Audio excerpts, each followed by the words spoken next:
te bandeko balandi et sengoza koyeba été vous a vraiment ébélé de partout dans le monde entier pour na kolanda biso. Merci na confiance et fidélité.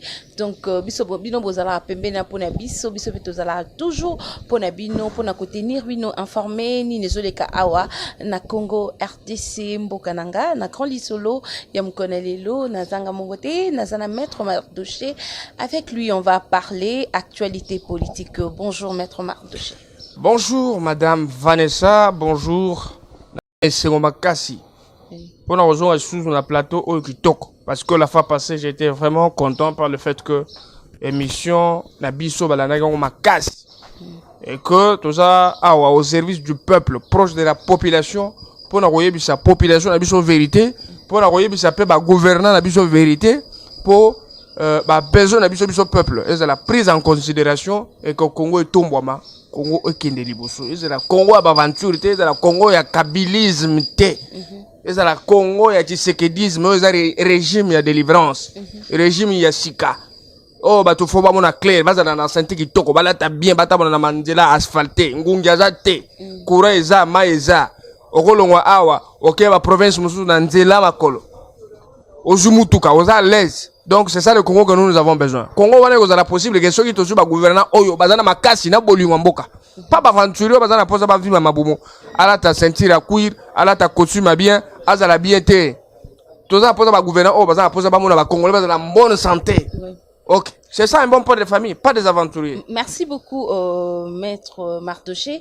Question n'a libosu ezali descente chef de l'État na Luala Bakuna. Message na ezaki fort, mais batu nsusu ba douter ki na message wana ba beza sensi ya propagande. Le quoi yozala kuna na madame Fifi Masuka yango na posé aux questions wana. Est-ce que Hollanda qui vraiment message à chef de l'État ezala qui a très na propagande tonde nini senoyo. Propagande sur la ndenge mama soki batuba. N'habite les gens sont infectés na virus ya niveau nini. OK. Le chef de l'État était très clair na malobana. Alobi nazoke na Luala ba. Naoki partout ba parce que naoki ngai pe na zana kati ya naoki wana parce que ngai pe na belela na bi Luala ba ça ne va pas moto ekopela. Ba institution lukuté le kebele muyibi le kebele papa o bozomo na muyeju wana azoyi ba mbongo à l'État na niveau ozana idete. Aibi mbongo ebele papa wana. Non seulement asuki wana a commis arrogant, donc maloba mabe, manque du respect na chef de l'État. Yo za gouverneur la province.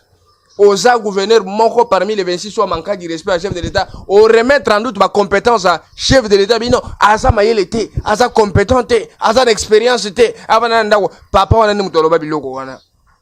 Deuxièmement, gouverneur en fonction, chef de l'État en fonction. Chef de l'État habillé, makambo ya caporalisme zanini esili. Pas makambo ki autorité morale. Le lona na posa to diriger na kati ya vision ya union sacrée de la nation. Ba gouverneur boya, ba tuboya to diriger mboka na biso peuple na biso se retrouver. Papa wana lobanga na 66 ans. Na ko koma ka jamais Tshisekedi na ko kota jamais na kati ya union salée. Ozomona?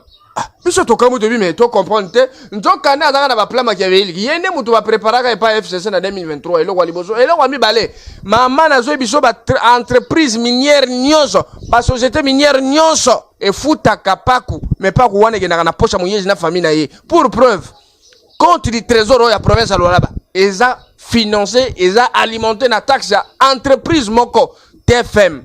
O babengi na lopoto tenke fungurume mining.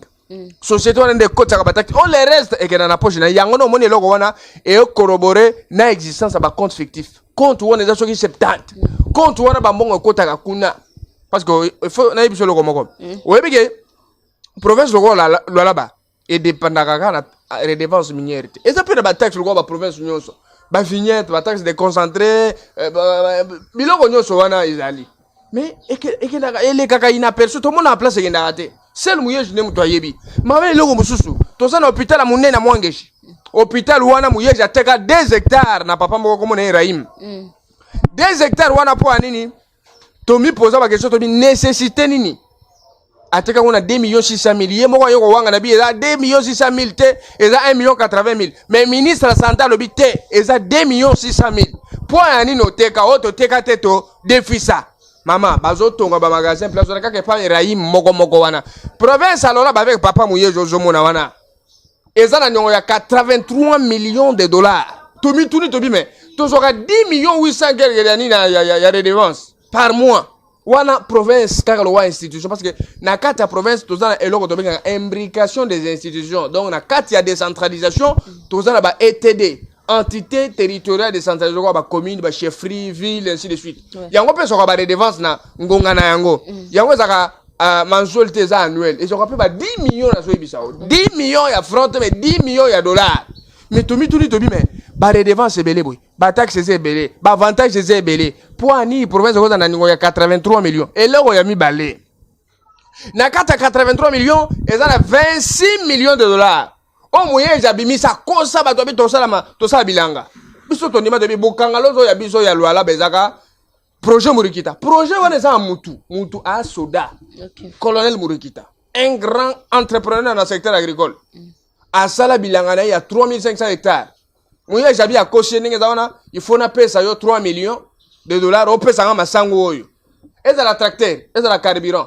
eza la masango musala nyo samaki moyeji abimisa ta $1 te ezaki œuvre na effort ya colonel Murikita place avant ya olana nga ebi petit nga o aloba solo mama azu masango batu 3500 hectares aye nango papa wana Ibrahimu wana azu 11000 tonnes ya maïs a bloqué abi na azu oyo parce que yo za nyongo nga o tika na me ko futa masango batu wana ya Murikita ba futela ngo mongo te me ba bloqué ngo pa mutu mususu province yoko totomo masango moko etikala ki bateki nde bazui $110,000 sur 26 millions débloqués les restes en bongo ngai na yo to yebite ba lwala be ba yebite assemblée provinciale yebite révélation nyonso na yebiso grâce ya mama Fifi Masuka nde mutu alobi te président Fachi lwala be na désordre belé batu babi e représenter soki combien de pourcentage mais lwala be participer à 4,9% au budget national.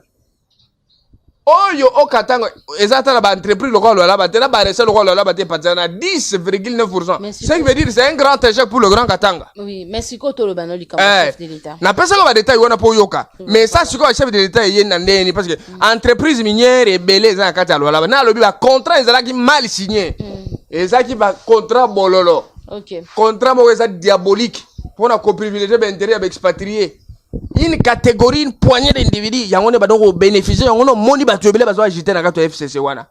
O baba no liam bongo wana en connivence na batu na Union européenne na communauté internationale ba Rwandais nyonso baza na Congo awa. Ta ba ke ba avantage wana eza ezo kende siko en faveur de la population ndo moni batu ebele bazo agiter. Et le comme nini Facha lobi. Kobanda dani okatanga alobi boza bandoki. La sorcellerie c'est un état d'esprit. Babi président comme finga. Kofinga te. Bondoki. Nini coalition ya bondoki. Coalition ya bondoki. Omoni mutu so alobi chef de l'état so abi sorcellerie za kindoki. Babi ayeba ki onke liboso za ki ya bondoki pourquoi andimaki? Toke malembe. Coalition wana. Tokende. Kindoki se caractérise par rapport au comportement ya mutu. OK. Ozo comprendre. Nengo zana so zana kindoki. Ba komona na bizale na bi oyo za kindoki. Parce que kindoki c'est ce ko bizale nango mona ya bandoki. Ah, bandoki pena parce que une sorcellerie c'est un état d'esprit. Bandoki pena misu minene wana batu wana balala libanda bala donc les vampires. Des zombies batu wana des batu FCC. Baza bandoki. Ya lobi ba congolais baza bandoki te, ba katange bo bandoki te. Mama na yibiso katange aleki mutu abandundu te. Mutu abandundu aleki mungala te. Mungala pe aleki kasayente. Bango nyonso baza égaux devant la loi. C'est ça ce que dit notre loi.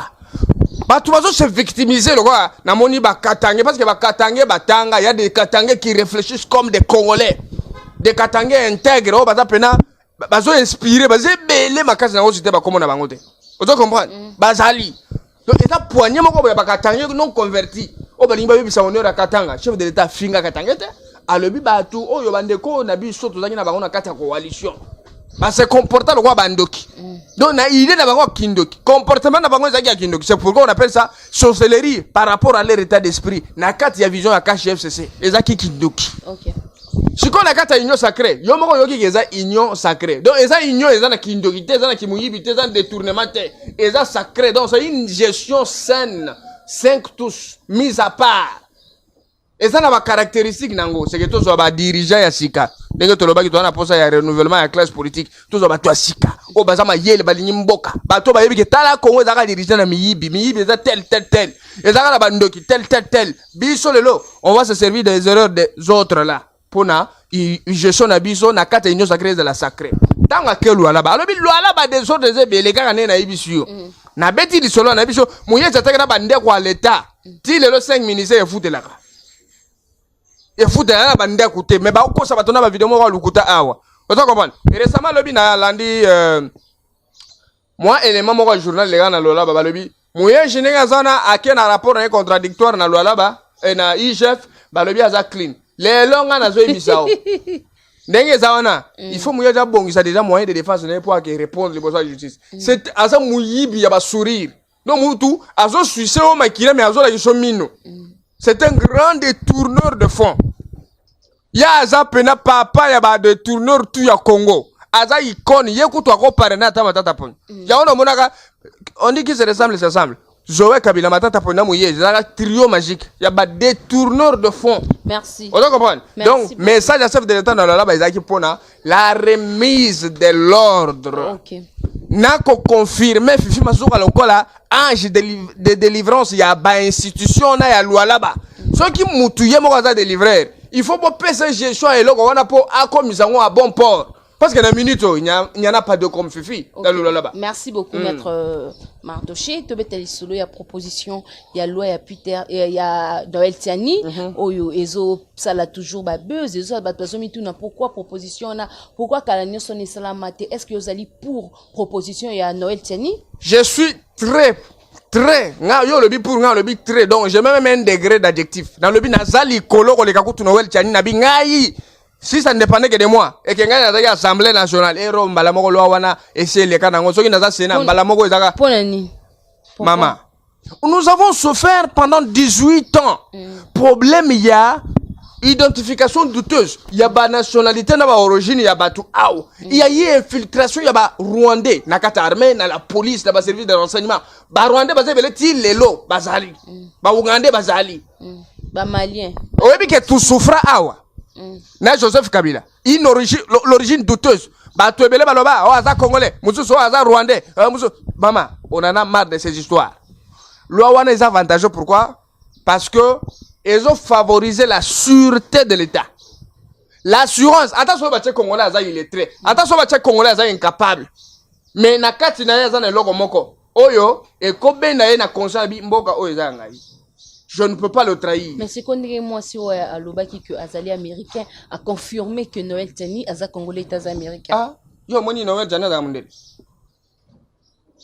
Noël Tani Aza Mundele. C'est un Congolais parle you sanguinis. C'est que moi si on a ba fouta qui mbongo. Na lobi aloba wana c'est dans la lettre. OK. Ozomona. Tout comme les enfants là de Félix Tshisekedi sont nés en Belgique. C'est par rapport à la législation belge. Ouais, le non tout enfant né au pays d'office de la nationalité belge. Est-ce que Babotoli Bango qui est nature congolaise? Il demeure Noël Tchani, c'est un Kassayen. C'est un Moulouba. Congolais, awa papa, maman congolais. Si vous avez vu comme américain, Nana Oboto a vu Noël Tchani. Ça, c'est engagement, je ne sais pas. Mais Noël Tchani, c'est un Congolais. C'est comme ça que Dieu l'a créé. Dieu l'a créé Congolais. Aza Congolais, ça ne se discute pas. Et là, on a mis balé. Ce qui a pas na bango aza nani mais nous on connaît que Noël Tchani c'est un Congolais de père et de mère. Alors bakachuluba, alors lingala, alors français. Vous comprenez? C'est ça. Et là, on a mis balé les sous maman. Pourquoi importance il y a proposition en les années? Pour couper court, il y a doute sur la nationalité, il y a ba animateur, il y a ba institution légitime établie. Et là, on a mis balé. Avantage, il y a proposition, il y a loi wana. C'est pour éviter qu'il y ait infiltration na kati ya institution et la naba armée na biso ba service de sécurité. Ba policier mundele omoni mutu moko botali mbunzu na ye tutsi pena tutsi tala mbunzu suki banda awa. Alobi na congolais. Oso comprendre? Ya lobaka Congolais wana ba rebelle na munoko. Ce qui veut dire que azana Kinyarwanda azana na munoko et qui ne sait pas bien parler lingala de la français. On n'a pas besoin de ça. Avantage mususu ya loi wana. C'est qu'au Congo c'est le pays, c'est un pays exceptionnel. Le Congo n'est pas à comparer avec tous les autres pays du monde. Tout ça Congo différent il y a Congo en Ngambo. Le Congo c'est le pays le plus riche du monde. Proposition ya loi wana ça va dans le sens de... Donc, ça nous donne l'espoir de croire que dans les jours à venir, on aura un Congo riche avec un Congolais riche. Parce que Congolais, à la machine, Toboyi influence extérieure. Et Zoya Nanini, s'il vous plaît. Ok. Yo za mundele, côté mo za mundele, côté mususu, oza Congolais. Vous comprenez? Yo ont préféré comme président de la République. C'est-à-dire que Congo est la diriger dans Mboka Mibale. Ba papa na yo na ba noko na yo na ba kotika bisote. Oh ba français. Il y a un Français à la tête du pays, à la tête du Congo. C'est-à-dire la France devient automatiquement pays présidentiel aussi. À cause de la facilité, il y a que diriger Bami Nabiso, à cause de la facilité, il y a que s'infiltrer dans la armée pour la insécurité, pour son profit, à intérêt na bango. Il y a un tobo itobi, hein. Côté wana, ils ont assuré biso sûreté, donc sécurité, il y a territoire na biso, et que défavoriser influence ya monde extérieur na kati ya gestion ya mboka na biso. On a siko recensement ça la ma vite fait recensement. Mais on a besoin de tout ça. D'abord oui. Cette loi est très capitale. Okay. Mais ça se limite pas là. Okay. Il faut que ti na kati ya ba entreprise publique, ti na ba commune. Ozomona tout ça kaka à la tête congolais. Ba employé ba koza na ba mboka mosusu mais ba congolais bazala na commande. Ba congolais baza na commande na mboka na bango surtout la première institution. Pour la moni miyibi baza belé. Baza na ba mongo na bango basala ba campagne, baso la biso masango, baso la biso ba polo, ba nini, potokoma ba so non la légitimité socio-politique eza ya ko somba ba conscience za batuté. Parce que le au surtout chinois a comme candidat président de la République. Oui, question nanga moko maître Mardoché par rapport à l'état de droit où ils ont frappé jusque là état de droit partout Moïbi wa Ibaka na ba 5 ans 10 ans passé na 18 ans passé président de la République kazo sala tout que batona ba kina makala mais état de droit il a dit boké tu tina poto. Oui maman. Maman na ligne biso le Congo oui na Congo. Il faut se référer du passé pour préparer le présent. Et le présent aussi, il faut être à la meilleure pour venir à la peu meilleure. Bokeh te représente, quel est le terme que je peux utiliser? L'opprobre pour les illettrés. Parce que lui fait partie, lui, il est le patron de tous les illettrés du Congo. Donc, lui, il est l'icône des squads, des balles intentionnées à Mboka Oyo. Vous comprenez? Bokeh en soit là, il peut inspirer qui, en quoi et pourquoi. Si ce n'est pas une petite marionnette, on utilise seulement sa petite bouche là pour insulter les autorités, pour s'en prendre. Non, et ça qui combat mon sans issue positive. Pour avoir un poto, il faut qu'il se comporte comme un exilé politique, Afrika Kabatou, pour avoir ce statut-là. C'est le président de la République. C'est tout le président de la République. Mais à une certaine époque, il soutenait, non? Le président, on n'a pas besoin de se soutenir à Batouana, ils sont nombreux. Ils sont nombreux. C'est comme ça qu'ils mangent. Et puis ça quand dans la diaspora, comme on a déjà boqué, tu as zolo bela peut-être que mon président de la République et là on s'en bonsate mais azolo bango boisiko et puis ça va combattre. Ah ça n'a pas banzembo hostile à la personne du chef de l'État. Ces messieurs ne méritaient même pas ces 6 ans qu'il a écopé. Il fallait attendre 20 ans, attendre 30 ans de prison. Bien sûr. Quelqu'un a ça mouté maman ça mouindo. Moutema moko pola donc yena moutema il inspire les injures na moutema mabe. Pourquoi tu fais un folklore ici, il fait de la musique à Mboka Awa tout. Qui ignore ça? Il a un cursus politique propre. Depuis quand il est combattant. Il est combattant pour Akena Poto. Akena Poto pour Nogoyema Banzembut. Les lots il commence à dire n'importe quoi, il fait des racontars. Mais après à un certain moment, tu as vu que il faisait partie de ceux qui soutenaient Félix Tshisekedi. Vous comprenez? C'était un manipulateur. Bon, un manipulé. Manipulé. Si vous avez manipulé, pour le moment, il le regrette. Moi, je voudrais même que Bokeh soit condamné même à 30 ans de prison. Parce qu'il croyait qu'en France, on ne pouvait pas mettre la main sur lui. Mais il le regrette. Maintenant, ça va servir de leçon. Il y a ce qu'on appelle l'universalité de la loi. L'universalité de la loi. Un Congolais qui commet l'infraction au Congo et qu'il fouille, il va ailleurs. Il est toujours sujet de poursuite judiciaire. C'est pourquoi tu vois qu'en droit, il y a une procédure qu'on appelle la procédure, l'extradition. C'est une procédure d'entraide répressive qu'un pays requis accepte de livrer un délinquant se trouvant sur son sol pour un pays requérant. Le pays requis, c'est le pays sur lequel Bokeh a commis l'infraction, par exemple. Et requérant, c'est le pays dont Bokeh est ressortissant. Pour que cette procédure il faut qu'il y ait un soubassement légal, c'est un traité entre les deux pays. Mais je veux vous dire que la France collabore très bien avec la République démocratique du Congo. La France ne peut pas accepter que sur son sol qu'il y ait quelqu'un très hostile à la personne du chef de l'État, qui est le président légitimement élu et le président de l'Union africaine en fonction. On va voir un intrus qui n'a même pas un diplôme d'État. Il parle très mal français pendant qu'il est en France. Comme ça, la France qui toque en français, c'est un problème. Mais il se met à outrager une autorité qui est beaucoup respectée. Moi, je pense qu'on pouvait mieux faire que ça. Ok, merci. C'est pourquoi j'interpelle à tous les diasporas. Ok. Que l'issue du chef de l'État, et ça partout. Ok. Tu vas insulter le chef de l'État, que ce soit dans le bus, que ce soit partout. Si je te trouve, je te porte plainte. Et puis ça, je lance un message à tout Congolais. Si Finga Félix Tshisekedi, Kangaye, pas même devant l'autorité la plus compétente. Ba Kangaye, ba condamné. Et ça, acharnement, c'est aussi une façon d'aider les Congolais à comprendre qu'on ne se joue pas avec un président de la République. On ne peut pas insulter le chef de l'État. On ne peut pas, parce que c'est pas tout le monde qui peut devenir président de la République. Même moi qui parle aujourd'hui, je ne suis pas devenu président. Il faut le respecter. Parce que honoria, c'est une qualité.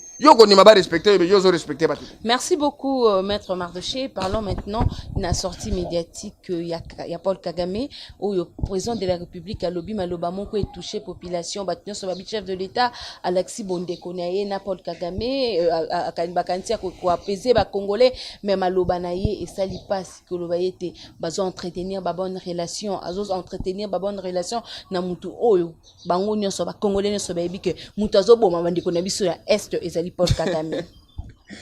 Maman, oyebi nazaki na émission moko lobi na betaki di solo wana.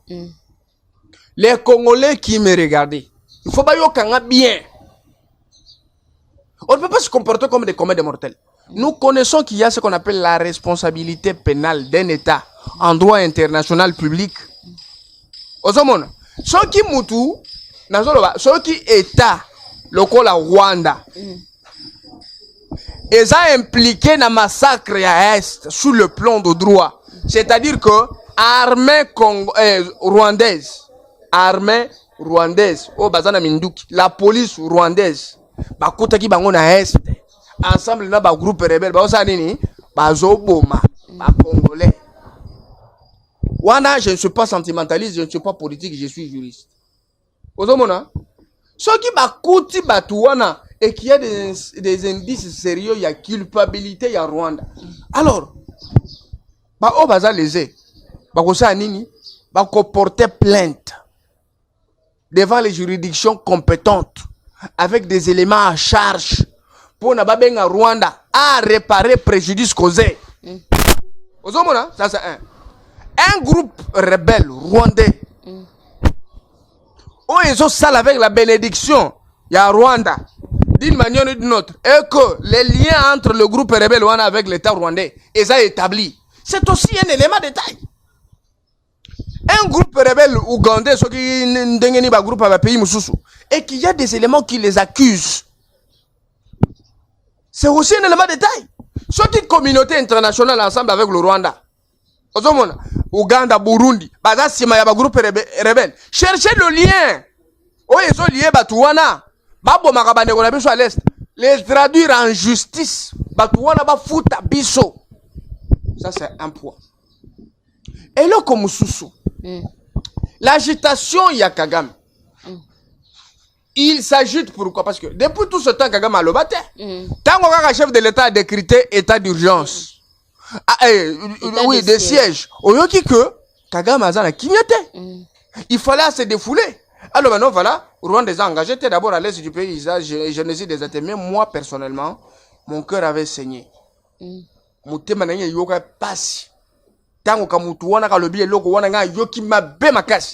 Parce qu'il y a des Congolais qui sont morts là-bas. Oyo Kagame n'arrive même pas à la cheville. Il y a des gens qui sont morts à l'Est, très compétents, très intelligents, très capables de faire plus que même Kagame. Il y a des enfants au Bakata Mitu Bazaki à venir. Minene. Maman na zemi ba pasoli. Kamutuana ka télé makalo bako.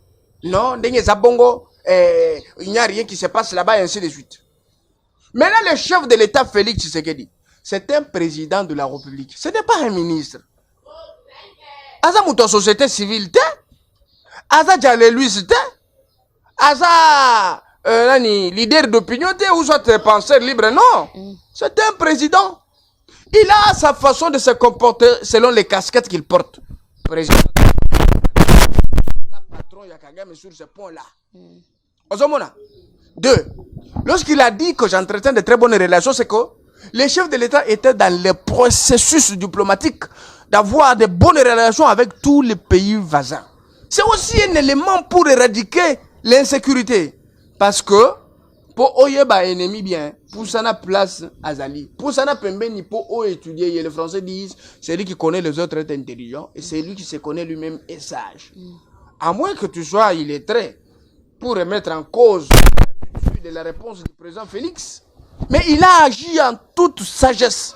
Parce qu'il ne peut pas se comporter comme moi pour dire, voilà, je suis mécontent. Mais il sait. Même si ma Congolais, bon, on y fatigue, Moutema na yewana, ezo saigné, azana kanda, azana souci, pour nos propos. Mais il ne peut pas l'exprimer comme moi, comme toi, comme les autres. Okay. Il a sa façon de s'exprimer pour ne pas léser les autres. Pour ne pas, n'est-ce pas, qu'on paie sa impression, il y a acharnement. Ou soit déclenchement de la guerre entre Congo et Rwanda. Mais Paul Kagame est rapide pour nous Koloba, mais président de la République est Kokate. Non, rapide pour nous Koloba. Oh, il y a moto le Paul Kagame est capable de Koloba, chef de l'État est capable de Koloba na yangote. On est à Biloba Loba. Derrière l'attitude du chef de l'État se cache un comportement que Kagame ne peut pas supporter. Ne suis pas cette élégance-là, la meilleure façon de parler de Tshisekedi. Tshisekedi, c'est quelqu'un de plus... Donc, il est capable de faire plus que ce que Kagame fait. Et dans la réponse, on a ligné à répondre Kagame, on a dit non, banga. Les récupérateurs politiques, non, le chef de l'État, voilà comment il s'est comporté. Oui, oui, je vous dis, Tshisekedi est capable de faire ce que Kagame ne peut pas faire. Ok, merci. Donc, Bati Kabilo, on a sauté non, voilà, un chef de l'État, un homme d'État ne peut pas agir comme ça. Et puis, accepter, souffrir de registres comme ça. À réagir bon pour préserver l'honneur de ce qu'il a déjà arrangé comme avancé en termes de la diplomatie et de la démocratie. Merci. Mais Kagame a son réponse d'ici là. Merci beaucoup, Maître Mardoché. Nous sommes arrivés à la fin. Message nous aligne, numéro de contact, n'a pas besoin de contacter, mais malgré la menace. Non,